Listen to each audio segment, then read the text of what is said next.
too, Chef. Okay. No problem.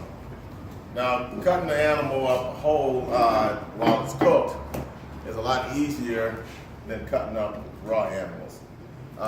This is not to be confused with true butchery, because as you will see, the cooked meat is gonna come off the bone a lot easier than having to actually recognize muscles and take those off individually. We inject every pig. We have a brine that we use that is extremely like seasoned. If you were to take it, taste it straight up, you'll be like, whoa, what is this? It's just really salty. But to penetrate, 50 plus pounds of meat, and to try to get each piece of that seasoned, then that's what you have to do. So like I said, this is all just skin, no fat still on that that's attached to it. And then you'll see the juices of the meat that'll start to come out.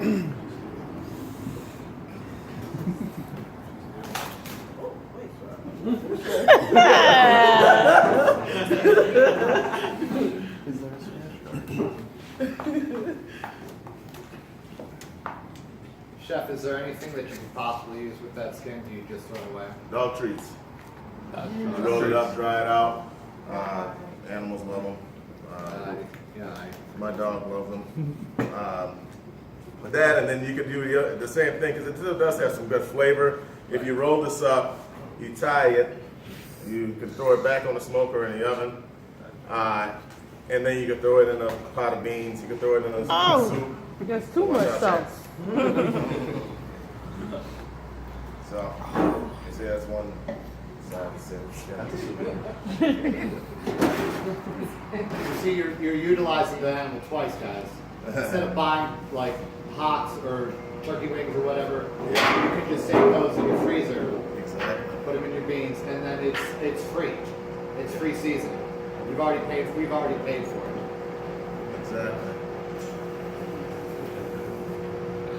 This is more sensitive. All right, so the first piece we take off the shoulder.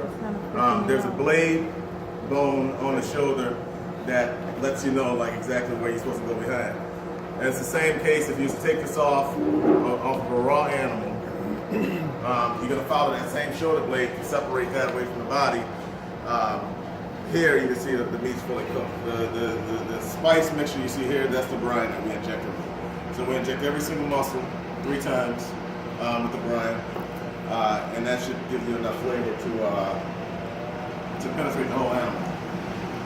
All the meat falls right off the bone.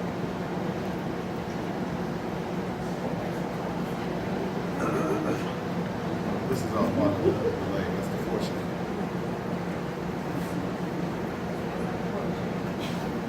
Yeah. Pretty much. Most shanks, pork shanks, you're gonna get hind shanks because you're gonna get more meat.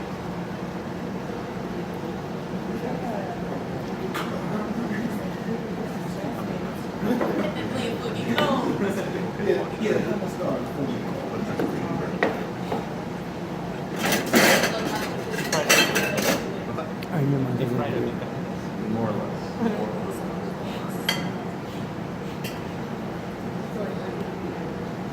All right, so we're gonna get each piece of the animal we'll put on a separate plate so that everyone can see the different cuts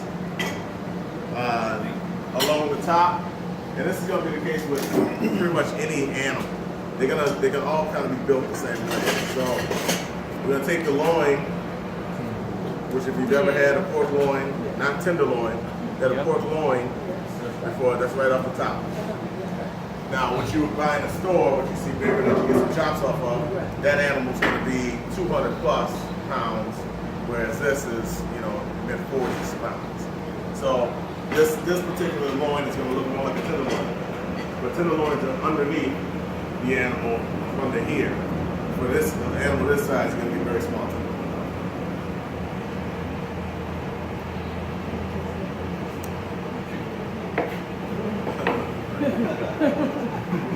Nah, you the hell in that pig. That's what it is.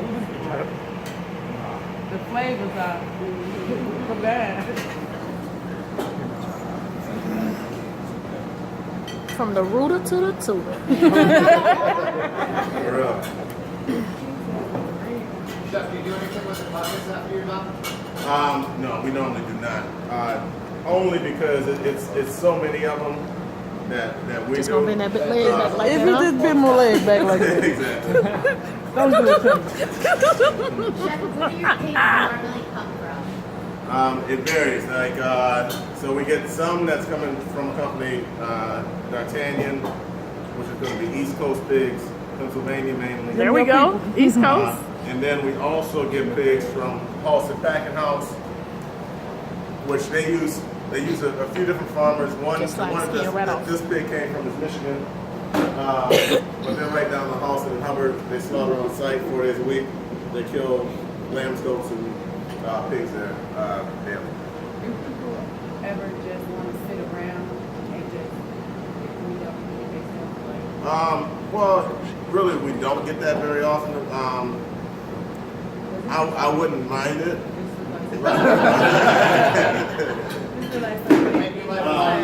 You know, but a lot of times you gotta understand that this is a party of some sort that they're celebrating. So you start mixing in some alcohol, and you don't want people just wave around 12-inch chef knives.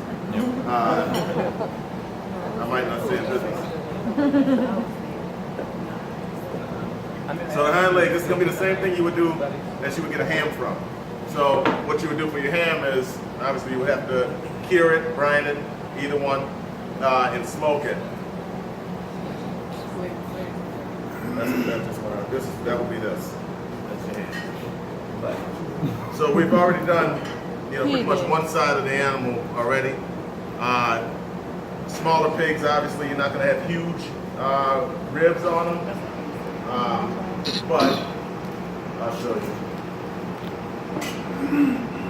So this is the belly. So this is where your bacon would be coming from. Oh yeah. Oh yeah. Now again, this is not going to be like bacon that you would get because it's not cured at all.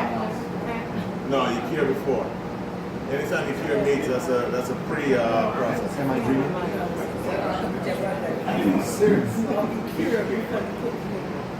So, I mean, we cure lamb bacon here, we cure pork bacon. Gwen, you heard Here. he didn't say turkey. Heard He didn't say turkey, so turkey don't got bacon. Pork man. Oh, them look like real chicken. Pork on the floor. All right. My sous chef is he doesn't eat.